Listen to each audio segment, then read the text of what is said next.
but most of the conspiracy stories are still included in the video. So you already know all of this stuff is alleged. It came from gossip blogs, and I'm going to play my disclaimer after this. But I just really want to know, what are your opinions on these conspiracies? Do you truly believe that any of the stuff said in this video could be true? Let me know in the comments, and let's get to the video after this disclaimer.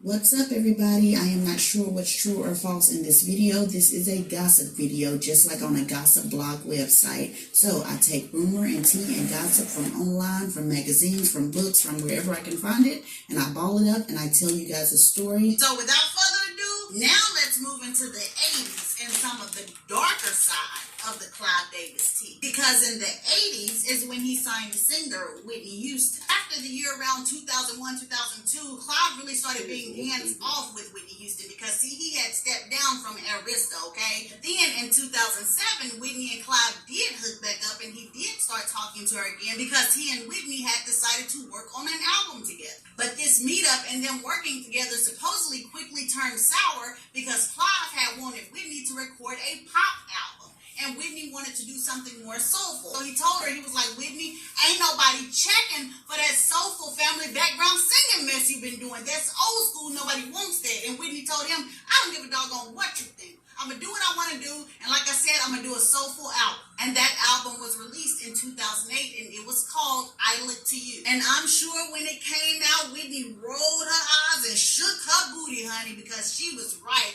The album sold very, very well. I mean, it was nothing like her old albums, you know what I'm saying? But that was to be expected. But it still sold very well. Since the album was doing so well, somebody came up with the idea to tour. Now, gossip says Whitney did not want to tour. It is said that Whitney felt like she was not ready to tour. She just was not ready to go out there and sing. She just felt like she could not do that anymore at this moment. Clive and her family got in her ear and was like, Whitney, there's a lot of money in this. You know, think of how many people will pay to see you. You're Whitney Houston. And so you got Clive saying that in one ear, and then in the other ear, you got family, you know. Well, Whitney, you know, we ain't got no more money, you know. Well, Whitney, you the one bought us that big behind house. You know we couldn't keep up the mortgage on that. Or, you know, I don't know exactly what they were saying, but basically they were pushing her to go out on this tour. Everybody was just money. And so Whitney, feeling like once again it's all on her, agrees to go on this tour. And it was truly, Lord,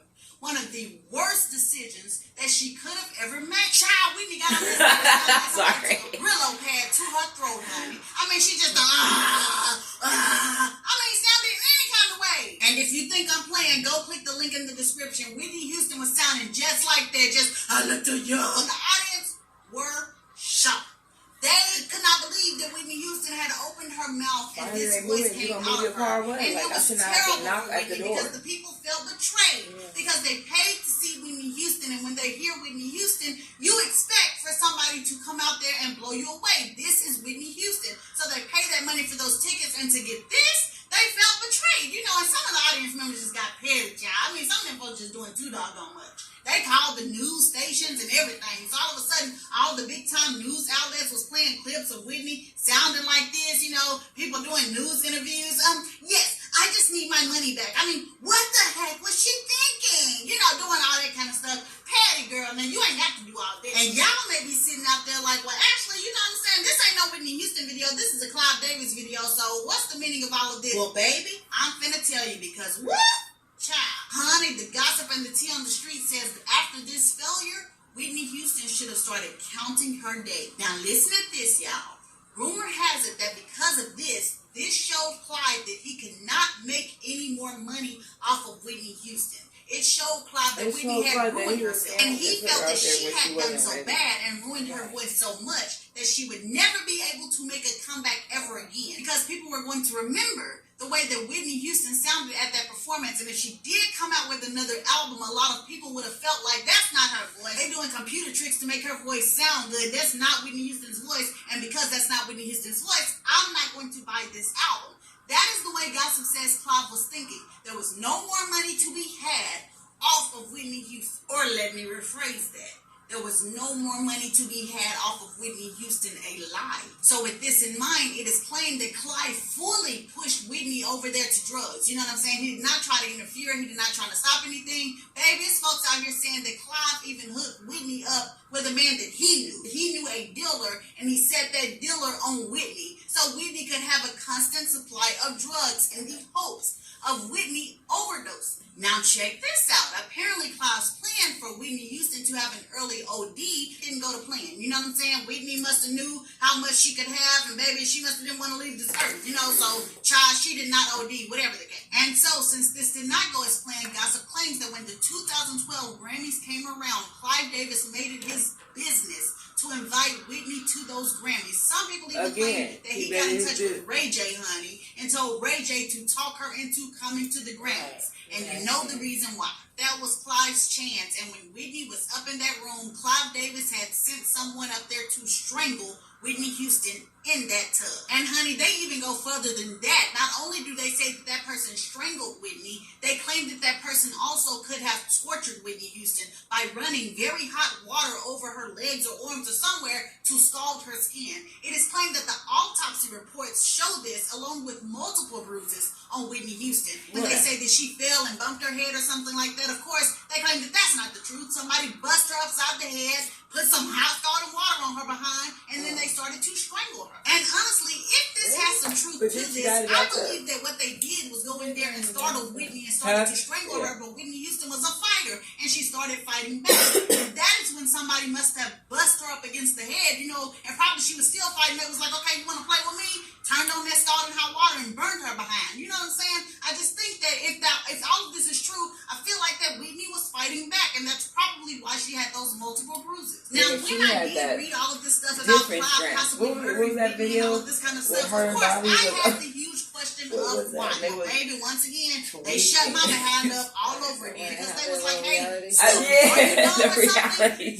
Money is the cause. So money is the issue because Whitney Houston had passed away. Clive Davis could make way more money off of her death than he could ever do while she was alive, especially with her voice messed up the way it was. So basically, to tie all of this stuff together, what they were saying is that once Whitney Houston opened her mouth on that stage and the world saw that her voice was not what it used to be, Clive Davis made the decision that it was time for her to die because he could make more money off of her death than when she was alive, because everybody knows that when a person dies, their records, their albums start to sell like crazy. And the thing about this is that it's no lie, especially with Whitney Houston. Her record sales soared. In fact, they are still soaring. Her record sales are doing so well that an album that she came out with in 1987 named Whitney 2 or Whitney or something, I don't know, whatever. It came out in 1987. Don't you know that earlier this year, or maybe even last year, I'm not sure, that record finally hit diamond status because that's just how much money Whitney is generating after death. So I'm guessing it boils down to, do you believe that Clive Davis would commit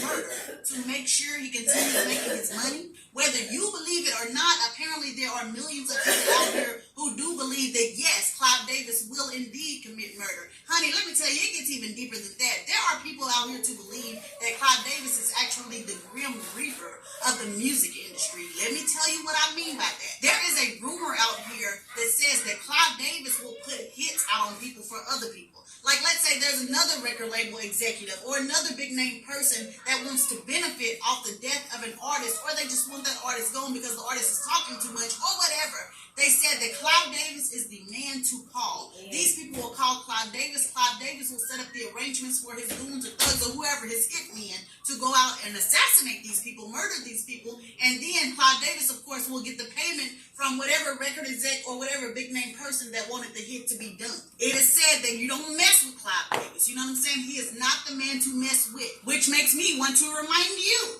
that all of this is rumor. In fact, I don't even know what I'm talking about in this video. You know, I might be actually kind of going crazy right now, but these are the rumors that are out there. So I just need to put that reminder out there. But back to what I was saying, the people that believe this about Clive basically say, you know, just look at the evidence. They claim that Clive have a lot of artists, you know, that were around him or artists that he signed that have died very mysterious deaths. Or really, it ain't really mysterious. Usually they say it's usually a drug overdose or something like that, but they said it's been a few of them. You got Whitney, you got Janis Joplin, then you got Rob Pilatus from Milli Vanilli, which, to throw in a little tea about them, it is claimed that Milli Vanilli later on in their years started telling anybody who would listen, or at least Rob Pilatus was telling anybody who would listen that, hey, Clive Davis knew that we were not singing. As a matter of fact, we were upset with Clive Davis and Frank Farian when we found out that it was not our voices on those records, but they told us to shut our mouth and let's just make this money. But Rob Pilatus, not only apparently was he saying this, he also started telling people how he sold his soul to the devil. He started telling people that he signed a blood contract. Apparently started talking about that. I guess he was talking too much. People say that the hitman came for him, and in 1998, he was found dead, it said, because of drugs and alcohol. Now, it is also rumored that Clive Phyllis Hyman, but that one, I ain't gonna lie, I'm iffy about a lot of this stuff, but that one I'm really, really iffy about, because Phyllis Hyman left from Clive's record label in 1985. She did not pass away until 10 years later, 1995. So, I don't know. And then also, I guess he could have made more money off of her dad, but I don't really think that Phyllis Hyman's record sales started picking up like that after she passed away. So I don't know about that. This brings us to the rumors of Left Eye and her death. But in order to give you the full groove or the full emotion on this, I need to give you a little background on TLC team. So anyways, TLC was signed to LaFace Records, okay? And LaFace Records was formed under the Arista umbrella. Now, we all know that TLC never really made any money from their work. Here's where it gets a little bit messy, a little bit dirty. Because from what we know, Pebbles and L.A. Reid took their money, mostly Pebbles, okay? See, gossip says that's a lie. Gossip says that Pebbles was a scapegoat, and the real person who took their money was Clive Davis. I'm not sure how I feel about that, because although Clive may have stolen some of that money, it's hard for me to feel like Pebbles and L.A. Reid just didn't do nothing. So anyway, Crazy Sexy Cool, the album comes out. This album made over $70 million in sales, okay? TLC gets $50,000 in hits. That's it. So these girls are fuming mad, especially Left Eye. You know what I'm saying? She's like, $50,000 a piece? That is $150,000 for all three of them. And the record made $70 million? And they're like, no, hey, y'all doing us wrong, for real wrong. So it said that all of the girls started calling L.A. Reid back and forth, and they're asking, where's our money? Where's our money, L.A., for real? This is not right the way you're doing us. And at first, L.A. just kind of dismissed them. He was dodging their calls, always out of the office, stuff like that. But TLC stayed in hot pursuit. So finally, it's claimed that he entered the phone, and they asked him, where's our money? He said L.A. Reid told them girls, hey, listen, I'm sorry, it's out of my hands. Your checks were given to Clive Davis. And so from there, TLC started hunting down Clive Davis. You know what I'm saying? They was calling him all the time, and every time Clive was in a meeting, Clive is busy, Clive's not here, blah, blah, blah, blah. And so they were stuck. You know what I'm saying? They were at a loss of ideas of what to do. That is when Left Eye was like, oh, y'all giving up? And they're like, well, we don't know what else to do. And Left Eye was like, baby, I know what to do. We finna go roll up on Clive. And they're like, well, they said he was in a meeting and all this kind of stuff. And Left Eye was like, I don't give a nothing about no meeting. I said we're about to roll up on Clive. So they all jump in the car, and there's this rumor about their cousins, big girl cousins, were in the car like security guards. I don't know.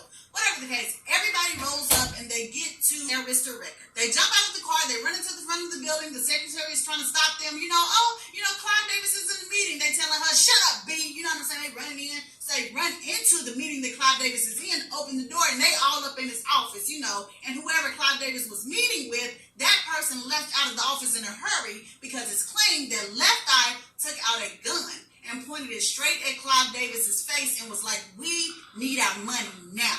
And so Clive was like, girls, what's going on? And they're like, you know what's going on. You took our money. We need our money right now. And so Clive does indeed supposedly write the check for I don't know how much. And so they're like, okay, good. This will work for now. Give us the rest of our money later and all this kind of stuff. And I think they also stole some of their memorabilia while they were there or something like that. And then they leave the office. Well, after it's all over, TLC was happy because Clive never called the cops. You know what I'm saying? He never reported anything. And really, they just went back to business as usual. Like nothing ever happened. But gossip has it that Clive on the inside was fuming. And he was very embarrassed that they had handled him like that. And the thing that messed with his pride and ego most of all was the fact that Left Eye pulled a gun on him. And it's claimed that Clive never forgave Left Eye for pulling that gun on him. And he had something in his spirit where he was like, I'm going to get you. I'm going to get you because you've done too much. And so supposedly he finally saw his chance in 2002 when Left Eye went off on this life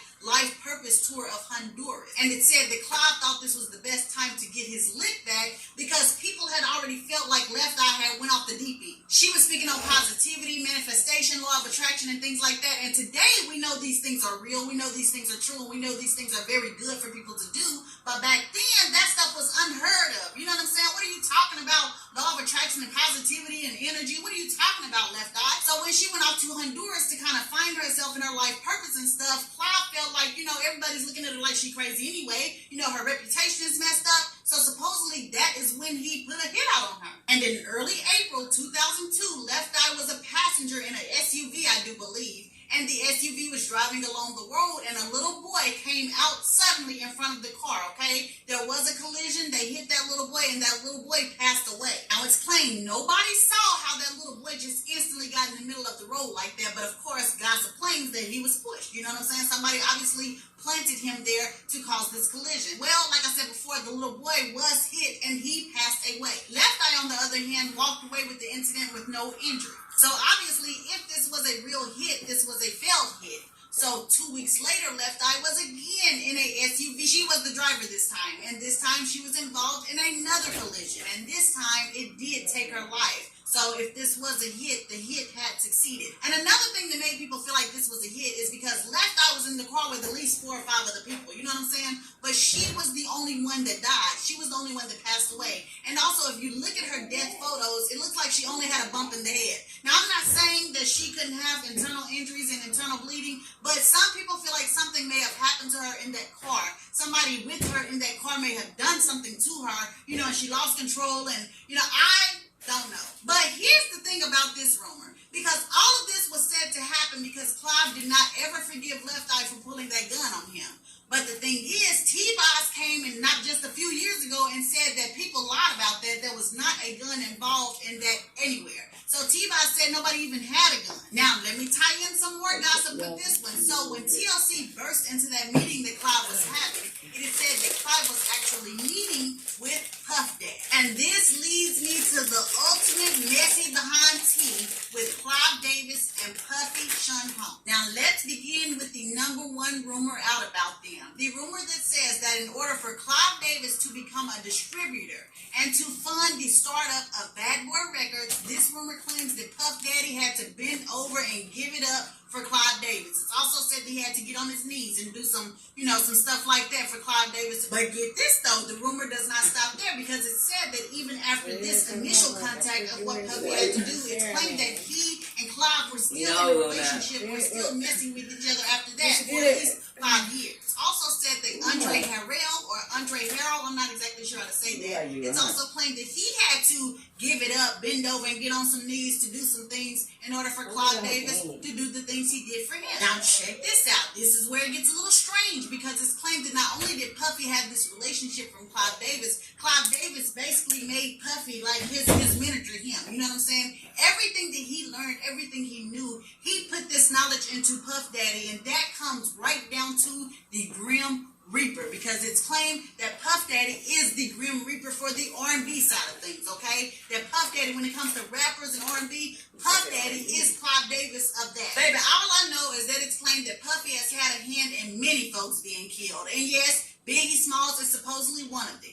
Said that Clive Davis told him, hey, you need to have one major death, you know what I'm saying? And if you have a major death, you can build up all of your artists off the backs of him. I don't know how to put it, but whatever the case, that death would make your record label major, I guess, and then you build up everybody else off of that. Then, child, listen to this. It's claimed that one of the latest deaths that Diddy was behind was of his ex, Kim Porter. Supposedly, Kim Porter was about to put out a tell-all book, and in this tell-all book, she had Puffy's name as well as Clive Davis's name in that book that she was about to put out, and it's claimed that, hey, they couldn't have that, so Puffy sent the goon. And when it comes to this Puff Daddy and Clive Davis tea, there is this lady that's on YouTube a lot. Her name is Jaguar Wright, and supposedly she has a lot of information about Clive Davis and his minions, especially when it comes to the R&B rap side of things, because she's out there saying that, like, not only is it Puff Daddy that's one of his minions, there's Alicia Keys, there's Mary J. Blige, and I think maybe she even said Jill Scott or something like that. I'm not sure.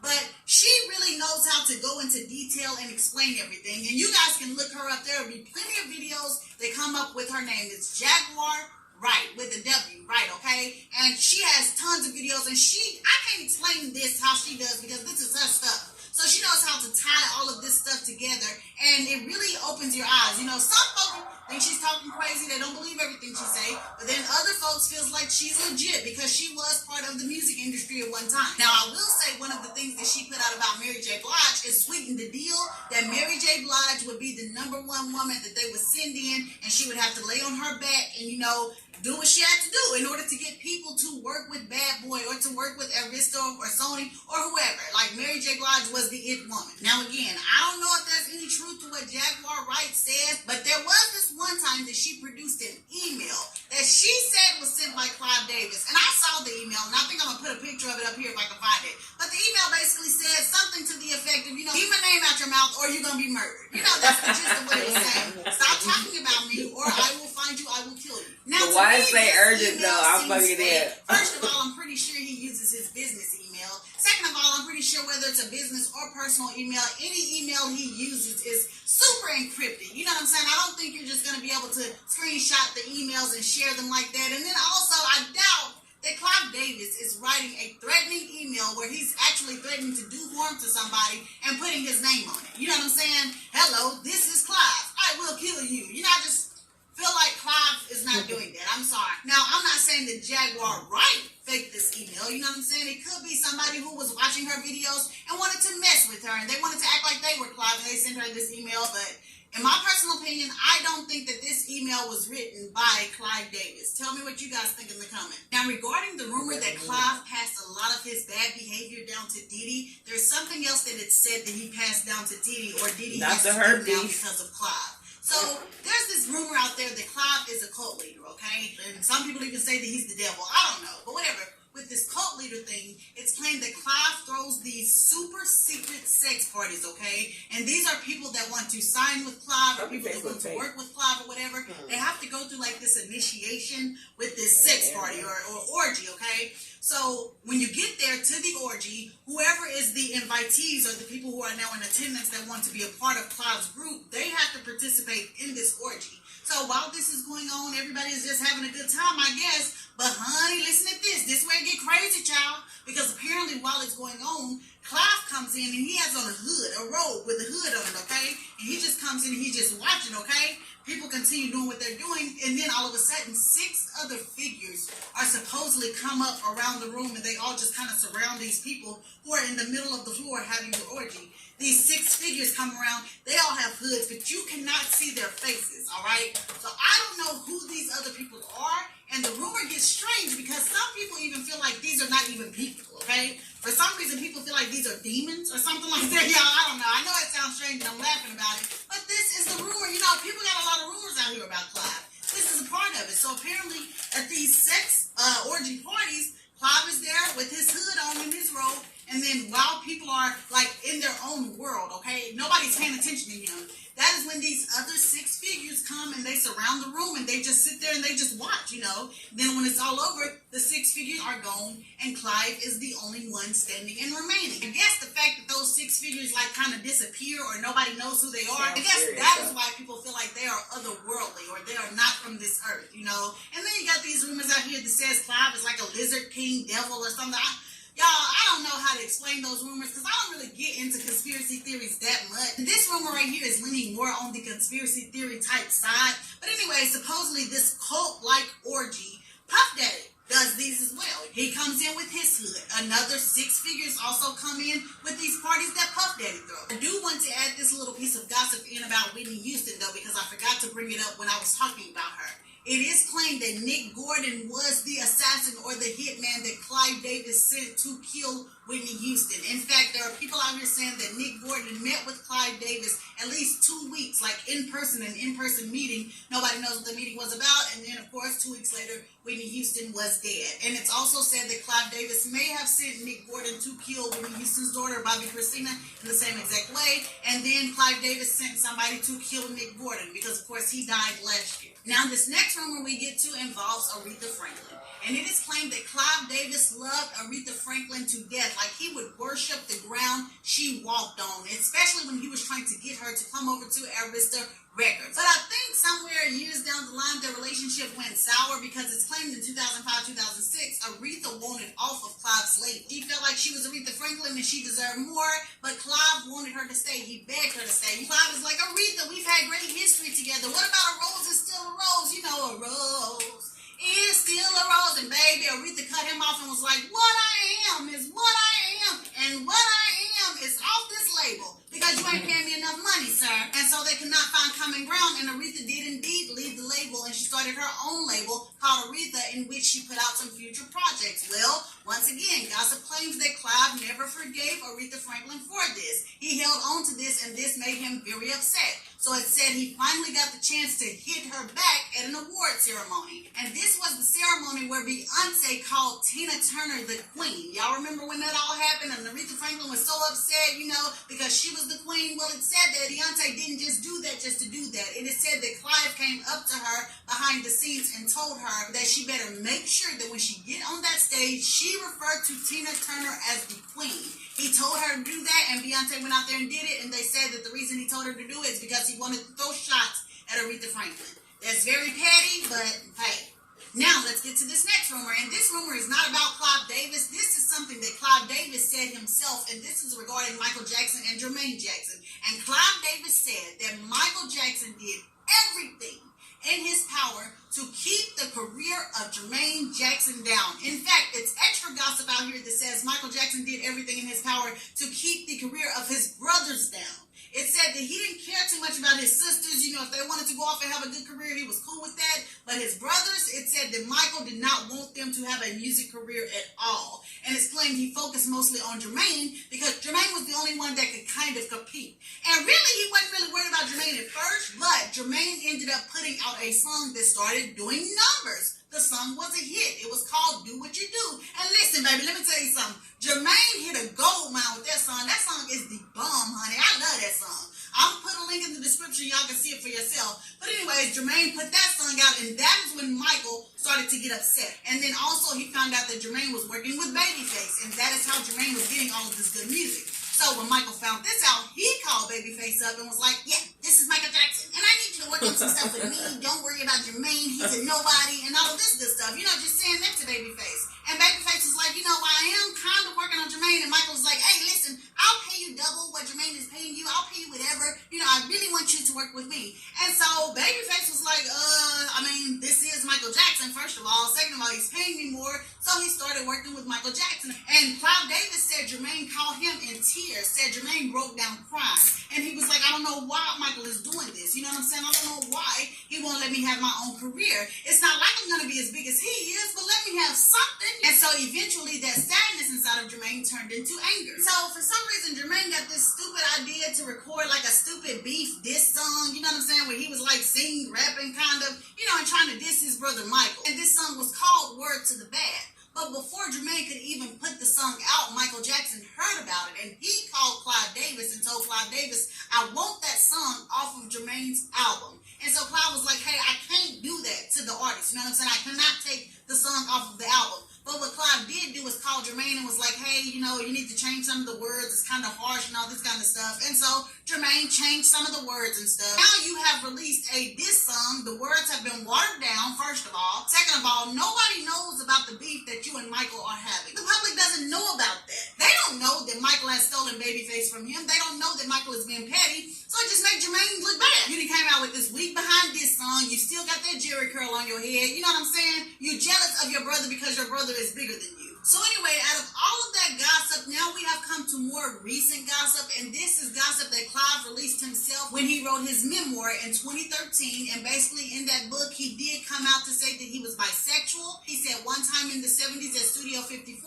he had a grand time, and he met a guy there, and that night he had his first homosexual experience, and he enjoyed it, and then from then on, he's been bisexual. He's loved men and he's loved women. People, of course, have said that that's a bisexual lie. There's not no bisexual in it. Clive Davis is homosexual, and for some reason he's too scared to admit that, you know, and they said that he just needs to come on out the closet. I don't know how true that is, but I will say this. For the past 7 years, Clive Davis has been in a relationship with a man. And you guys, this is it. This is really all of the the gossip I found on Clive Davis. And once again, this gossip is all hearsay. Like I said, I found this gossip on gossip columns. So, I don't know if you guys want to believe it or not. I will say this, possibly where there's smoke, there's fire. You know what I'm saying? So just take that how you want to take it. I will say this last piece of gossip. Clive Davis is still alive and kicking. And honey, somebody put out there that he is still looking for his next Whitney Houston. And baby, they say that he will do anything to find the next Whitney Houston and to get on top of the world once again. So this is it for my old Hollywood